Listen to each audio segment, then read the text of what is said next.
El Salvador's prison system has been a subject of intense scrutiny due to the country's struggles with gang violence, corruption, and overcrowding.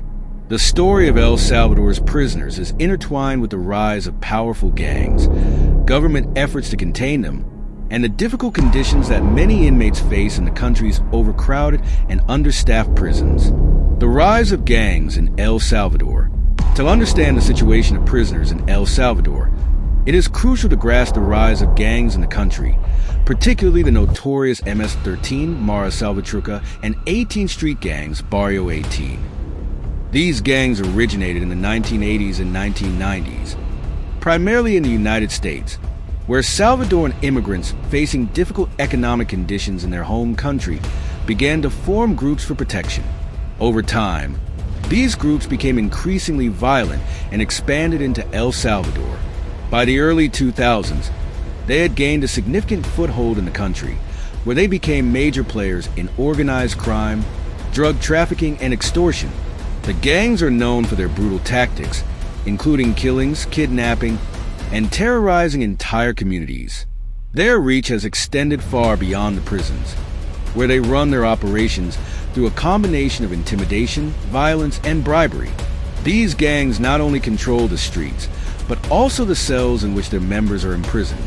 Their influence in the country's criminal justice system has created a deep and dangerous problem for both the government and the people of El Salvador.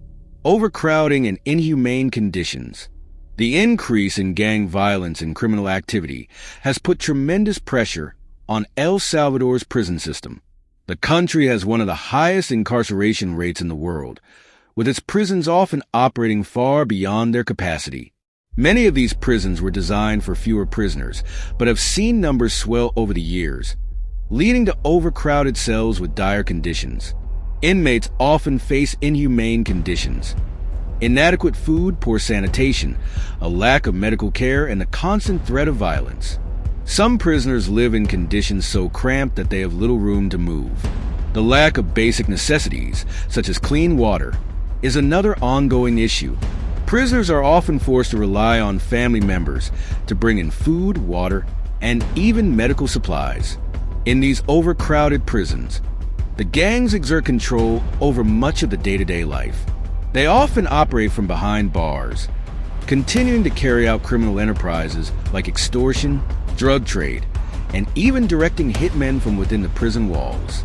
The authorities, struggling with limited resources, have found it difficult to control this powerful gang influence within the prisons. Government's war on gangs and the crackdown on prisoners. The government's response to the gang violence and control over prisons has been aggressive, with several crackdowns aimed at dismantling the gangs and taking back control. In 2015, President Salvador Sanchez Cerén launched a controversial program known as Mano Dura, Heavy Hand, which focused on increased police presence and the mass incarceration of suspected gang members. This program resulted in thousands of arrests, contributing to the severe overcrowding in El Salvador's prisons. However, while the intention of the government's efforts was to reduce gang violence and increase safety, the policy has also been criticized for its heavy-handed approach. Many argue that it led to a violation of human rights, with people being imprisoned without due process or evidence, and for the harsh treatment of inmates, many of whom were not involved in gangs. In 2020, President Nayib Bukele launched another aggressive campaign against the gangs, calling it Plan Control Territorial Control Plan. This plan included military operations, sweeping arrests, and efforts to eliminate gang leadership, including within the prisons. In response, the government also began to isolate gang leaders, moving them to maximum security prisons, where conditions were even more extreme. One of the most infamous developments in recent years occurred in 2022 when the government declared a state of emergency after a surge in gang violence. The authorities began to round up suspected gang members, and many were thrown into prison without formal charges or trial. Over 60,000 individuals were detained during this period, leading to further overcrowding.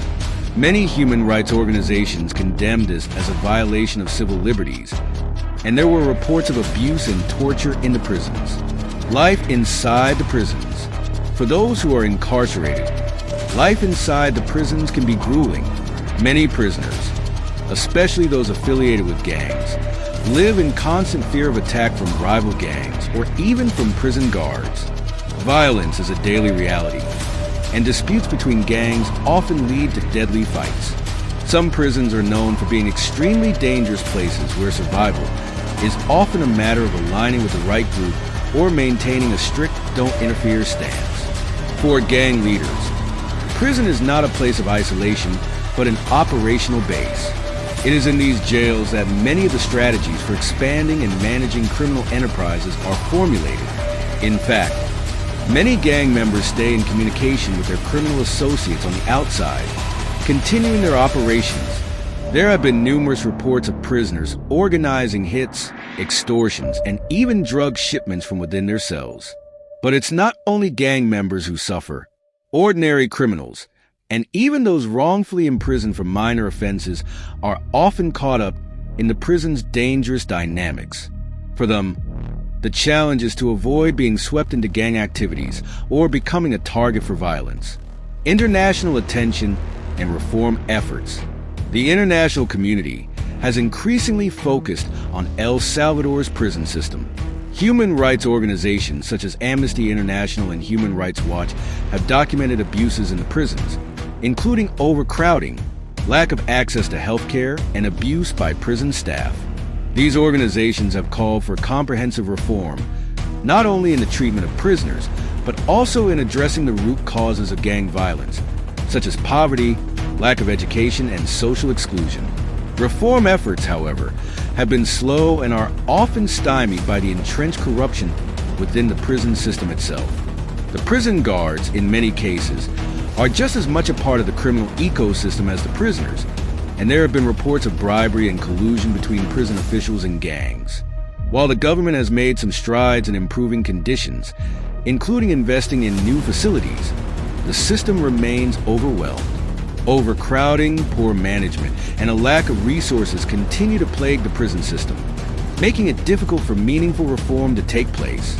Conclusion: the story of prisoners in El Salvador is one of suffering, survival, and violence.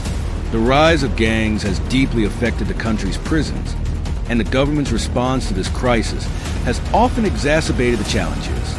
Prisoners in El Salvador face harsh conditions, with many enduring physical and psychological torment, while the gang influence within the system continues to dominate.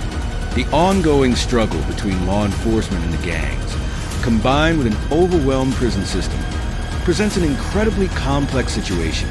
It will. By MES Chat G Pi will agree to our terms and have read our privacy policy.